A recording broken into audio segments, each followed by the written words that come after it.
Welcome back, everyone. It's Charlie. Kevin Feige just did a big Marvel Phase 7 panel for the future of Marvel in the next 7 years of their movies that they've mapped out, so we'll break it all down because he gets into a lot of the nitty-gritty of what's actually happening after Avengers Secret Wars. Like he says, they literally announced what's going to be happening with everything until 2032, the next 7 years of the brand. He confirmed what we all believe, that they are going to reboot the MCU. I'll explain how that's going to work after Secret Wars. He said that they do plan to recast Iron Man, Tony Stark, as well as Steve Rogers' Captain America. We'll talk about that too. He talked a lot about the brand new version of the X-Men that they're working on right now for that movie, as well as the Spider-Man movies, doing Miles Morales in live action, so we'll break it all down. If you're brand new to the channel, of course I will do videos for everything as it comes out the next 7 years. All the stuff he talked about literally only covers part of Marvel Phase 9, not all of the next 3 phases, not the entire saga. You know we joke, but in the next 7 years, some of you watching this right now will have since gotten married, have your own kids, and be taking them to actually see these in theaters. That is how far out they've actually planned everything right now.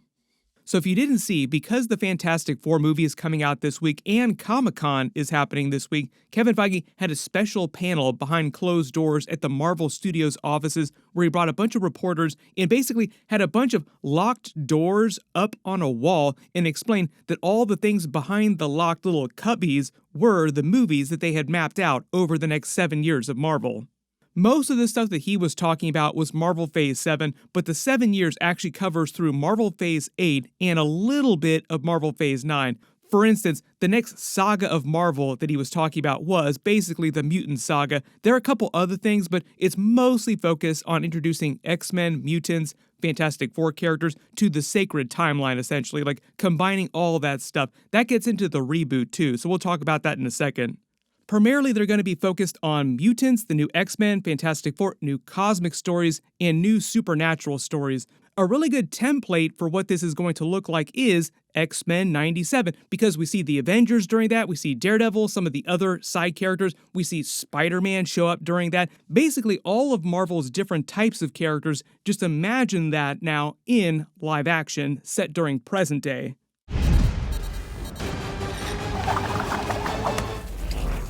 You could just see Kevin Feige watching X-Men the Animated Series and X-Men 97 taking notes like, okay, we're going to be doing this and this in live action. We're just going to move it around the timeline, move some of these characters around, and boom, it'll be great.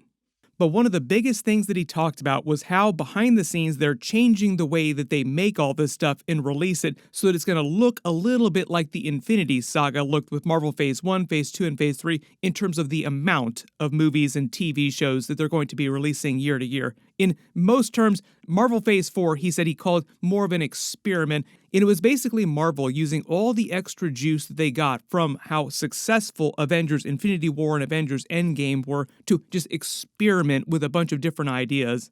A lot of those ideas did not work out, so obviously things kind of cratered in terms of interest around 2023, and they pulled way back. So a lot of Marvel's problems Kevin Feige directly addressed, saying that it was all about them trying to do way too much. Their output was way too high, so they pulled way back. So the plan for the future in terms of the amount of stuff is 2 to 3 movies per year, 1 live-action TV series per year, and like 1, maybe 2 animated series per year.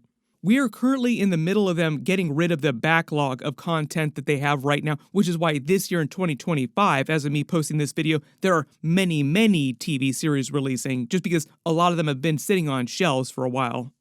Basically, Marvel is going back to being more like it used to be during the Infinity Saga, where you have all the Marvel TV shows like the Netflix Marvel shows, you have Agents of S.H.I.E.L.D., all doing its own thing, being kind of separate from what the movie people are doing, being very loosely connected, so that you don't have to watch every single TV show just to understand what's happening in the movies.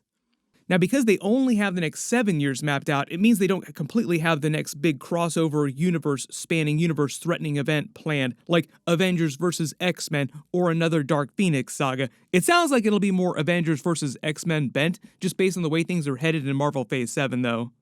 Generally, what you'll see is them pulling back on the amount of Avengers movies. Like, there'll still be Avengers movies, but the Avengers themselves won't be as big of characters as the brand new X-Men characters and mutants that they're pulling in.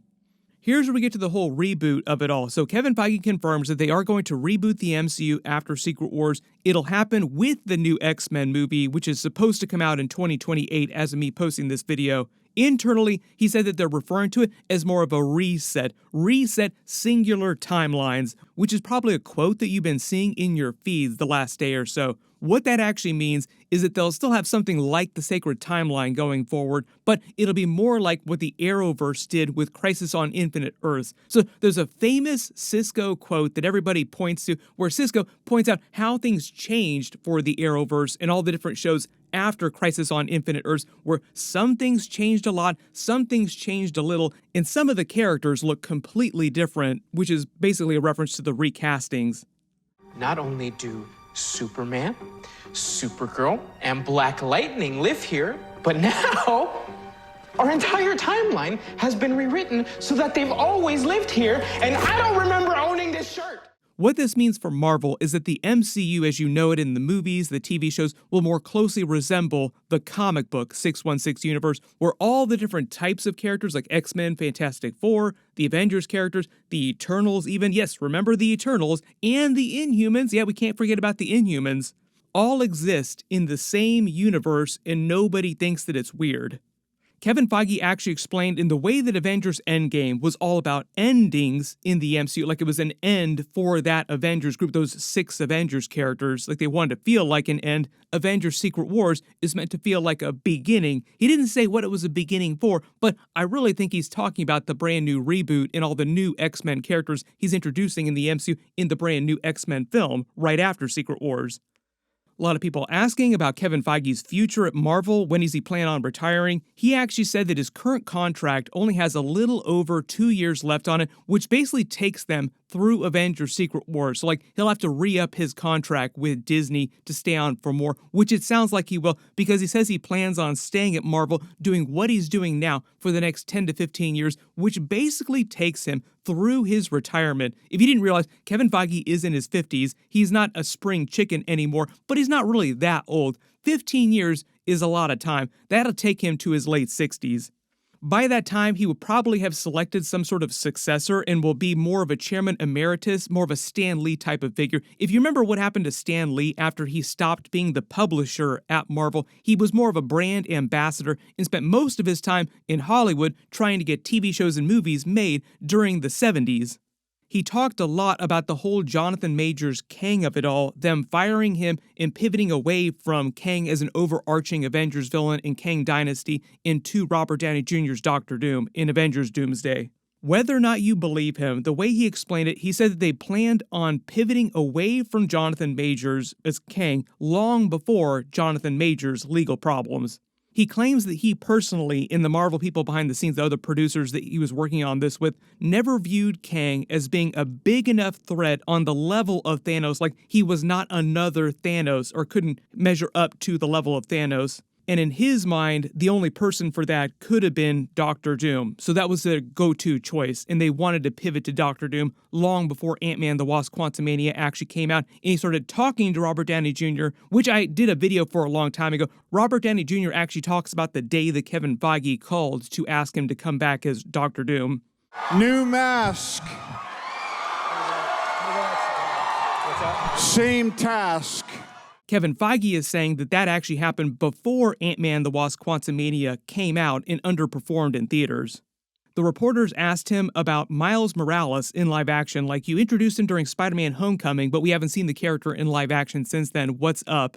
Kevin Feige claims that Sony has the rights to that character and that Sony specifically told Marvel to stay away from using Miles Morales in the live-action MCU movies. Like literally he said, Sony said stay away, so we haven't used the character since. And currently the plan is to wait till after Spider-Man Beyond the Spider-Verse to do Miles in live action. Because Sony controls the character the way they do with the Tom Holland character, technically it's part of the sharing arrangement that Marvel gets to work on the main Spider-Man movies with Tom Holland.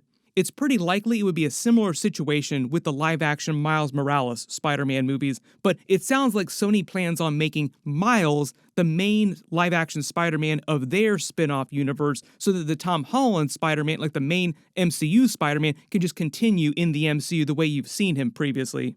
just as a way to explain why Tom Holland doesn't have to be in like 50 different movies every single year. A lot of people at the special conference also asked him about the Blade movie. What is up with Blade? Why is it such a big problem for you?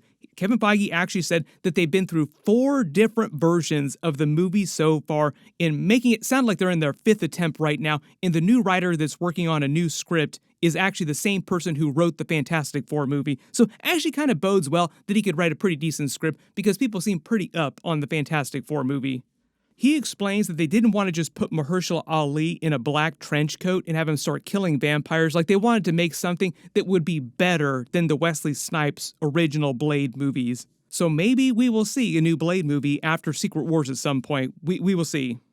There are a couple other details that he actually revealed about Avengers Doomsday. He actually made it sound like characters will also visit the Fantastic Four's universe, throwing into question a lot of theories about what happens during the events of the Fantastic Four movie inside their universe with their version of Earth in Galactus. The way he talked about it, he talked about the Avengers being inside the Baxter Building, which just makes it sound like some of those characters will actually show up inside the Fantastic Four's universe at some point, but he didn't say what the context was or what they were doing in those scenes. Say it! I don't wanna! Say it! We will actually be watching the Fantastic Four movie in the next couple of days. I'm supposed to see it pretty soon. My review is supposed to post on Tuesday morning.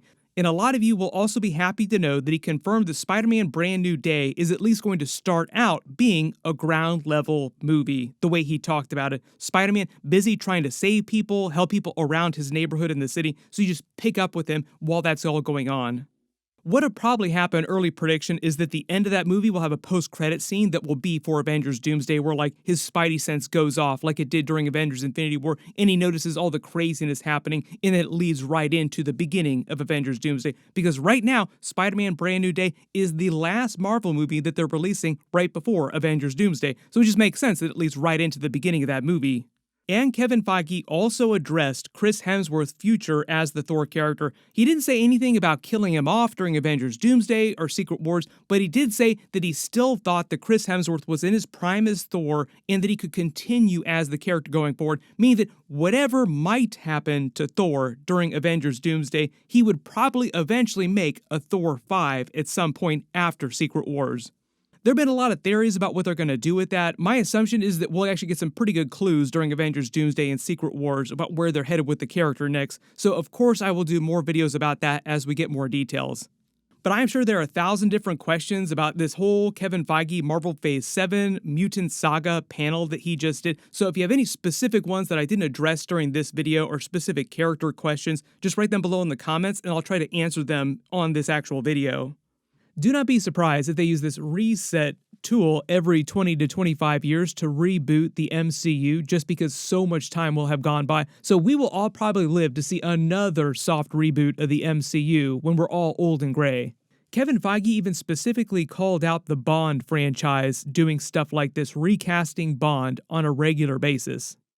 Really big reminder that my Fantastic Four review is supposed to be my next video. I'm supposed to see the movie, so look out for that. Make sure to enable alerts for my channel so you don't miss that. You can click here to watch it. I'll update the link as soon as I've posted that, and click here for my brand new Avengers Doomsday first look video.